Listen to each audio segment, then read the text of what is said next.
our personal perspective, what we've been through in our lives, really has an impact over what we feel. And what we feel has an impact over what we choose to do.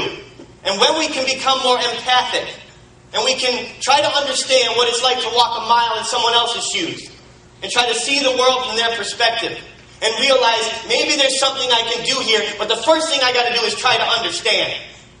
Try to build compassion in my life, and to know that I can do something when I focus on how I can help and serve others. Let me give you an example of this. I've got 2 kids. My son Jack just turned 10 last week, and my daughter Gracie is 7. One of my dreams in life was to be the head coach of a Little League baseball team.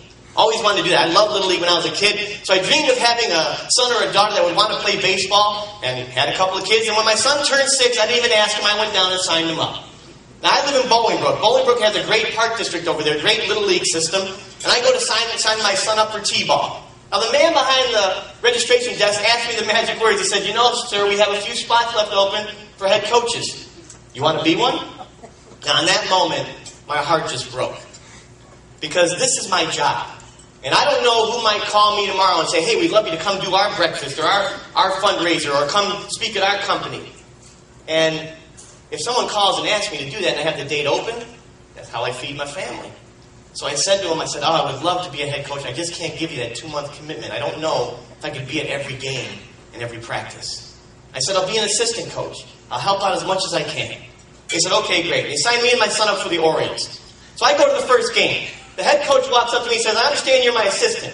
I said, yeah, I'm here to do whatever you need. He's holding a scorebook in his hand. It's like, do you know how to keep a scorebook? I said, yeah, I do. It's like, all right, that'll be your job. When you're here, I want you to write down what players on both teams do throughout the year so we can track it. I said, I can do that. Now, I was lucky that year. I only missed one game, missed a lot of the practices, but I only missed one game. Now, in the first game, we get beat pretty bad. Second game, we get slaughtered. Third game, beaten bad again.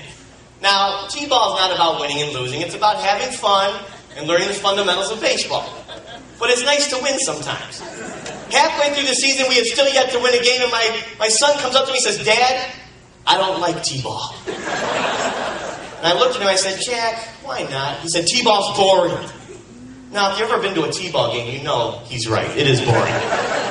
It's only fun for the kid hitting the ball and a few of the fielders. Everyone else has got to kind of stand there and wait. And I said, son, we're here to learn baseball. Now, I'm here with you. Now, we're going to see this through. We're not going to quit. And I want your attitude to improve. He said, okay. So the season continues and we keep losing. We get down to the final game. And we're in a game, looks like we're finally going to get our first victory, the last game of the year. We're winning 20-12. The other team is coming to bat for the last time. Now, the way they do it in our league is that if you can't make 3 outs on a team, which is hard for these little 6-year-old boys and girls to do, they'll allow 9 batters to bat. Once the 9th batter bats, all you got to do is pick up the baseball when they hit it and run it to home base, and they stop the game or the inning right there. So the most runs you can ever score into this format are 7. And we're winning by 8. So it looks like we're going to get our first victory. Just before the at-bat begins, the head coach from the other team walks over to us. He says, guys, I'd like to ask you a favor, to me and the head coach. I said, well, what is it? He said, if we get to 9 batters this inning, would it be okay? Our 9th batter scheduled to bat is Matthew. Now, Matthew was a boy on the other team that was physically challenged. He wasn't able to walk very well. He had a walker with wheels on it. That's kind of how he moved around the field. And in our league, every kid gets to play no matter what, which I think is great. And he said, if he gets up, could we allow him, after he hits the ball off the tee, to go down to first base for himself? He always has a designated runner. And I'd like him to experience one time before the season's over what it's like to get down to first on his own. What are we going to say? No. We're like, of course, yeah. If you get to 9 batters, we'll make sure that happens. He said, okay, thanks. Now, the odds of them getting 9 batters up don't look very good because our head coach wants to win this game. So he's put our 2 best fielders in 2 key positions. Our best fielder's playing on the pitcher's mound. Our second best fielder's playing at third base. That's the general vicinity where every kid hits the ball. And sure enough, they come to bat, and they're hitting the ball right by our 2 best fielders. Now, these 2 guys, both wanting to be the big hero, instead of picking up the ball and throwing it to first base, they start wrestling each other to get to the ball. And every kid is getting safely to first base because these 2 clowns keep jumping on each other, and they won't just play the ball. So now the score is 20-17. Bases are loaded. Nobody's out. 9th batter's coming to bat. Now remember my job. I got the scorebook in my hand. And as I look at that scorebook, it dawns on me that if little Matthew is able to hit a grand slam, they're going to beat us by 1. So I quickly call our head coach over. I said, "Hey, coach." He looks at me and he goes, "What?" He was mad at our team. But do you realize if this batter hits a grand slam, they're going to beat us by 1? Then he yells at me. He goes, "I'm not concerned about that right now." And he walks away. I'm a grown man at a t-ball game. You don't yell at me. I said, "Coach." He goes, "What?" I said, "Come here. You're not listening to me. If this batter, look." He looks at Matthew standing in the batter's box with his walker. If he hits a grand slam, they're going to beat us by 1. We want that to happen, don't we? And as he's staring at Matthew, it finally dawns on him what I'm saying. And he goes, "Oh, yes, you're absolutely right. I'm sorry I yelled at you." Umpire, timeout. Calls our team into a big huddle. Says, "Okay, team, here's the plan. When little Matthew hits the ball off the tee, no matter where it goes, don't touch it. If we don't touch it, we don't have to run it to home base, and we can allow Matthew to go around the bases."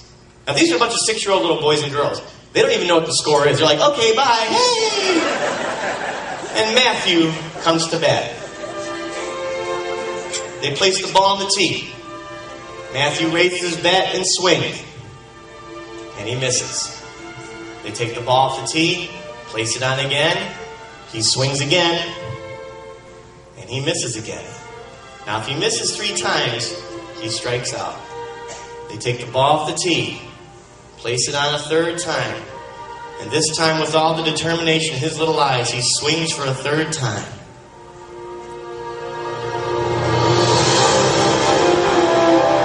And he hits the ball 10 feet down the first base line. Now our catcher instinctively starts to run toward the ball. And our coach yells, "Stop!" And the kid goes. If you can picture, for the very first time, Matthew drops his bat, grabs his walker, and starts slowly heading down to first base. Now by the time it takes Matthew to get to first, 1 run has scored, 2 runs have scored, 3 runs have scored. The game is tied at 20, and Matthew finally reaches first base.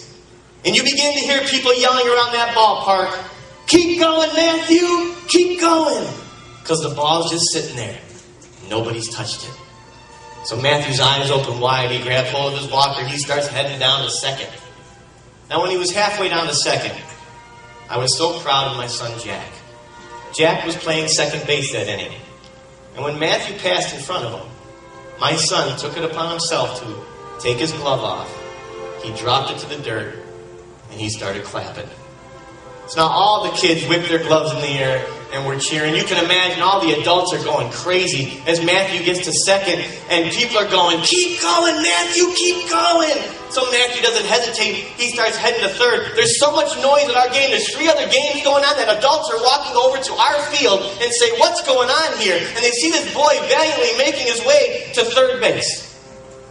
Now when Matthew was approaching third, this is something I'm never going to forget. Matthew's father was sitting in the stands. He jumped out of the stands. He jumped over the fence. And he was racing up to third base, where the third base coach stands. And as his son was approaching him, he was just going crazy. And you could see the tears streaming down the father's face. He's going, "Come on, buddy. Yeah, come on, buddy. Keep going, keep going." Matthew gets to third, and his dad's yelling, "Go home and win the game! Go win the game!" Now Matthew wasn't crying, he was beaming. He turns for home. His father marched behind him the whole way, cheering him on. When Matthew finally got to home plate, his whole team was waiting for him. And when he stepped on that plate, they all mobbed him in a huge hug. And our team ran over, all these kids jumped into this huge hug, and we're all high-fiving Matthew and hugging him and slapping him on the back. And I'm standing over by the dugout, and I put the final score in the scorebook, 21-20. And I looked around, I noticed all the adults were crying and holding each other and watching this incredible celebration of all these kids standing around a single boy who was just trying to hold himself up, but just beaming. And I realized in that moment what I had just witnessed. I had just witnessed a miracle. I mean, do you realize everything that had to fall into place that Saturday morning for this to be possible?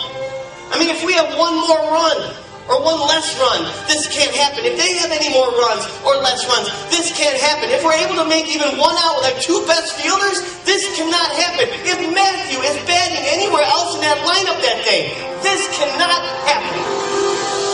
And then I thought back to the day I signed my son up. My dream was to be a head coach of a little league team. And they offered it to me. And I couldn't take it. This was a dream that was not going to come true. So they made me the assistant coach. And because I was the assistant coach, I had the scorebook in my hands on that Saturday morning. And I saw the possibility of this miracle. And I said something. This is what this is about. Making miracles happen.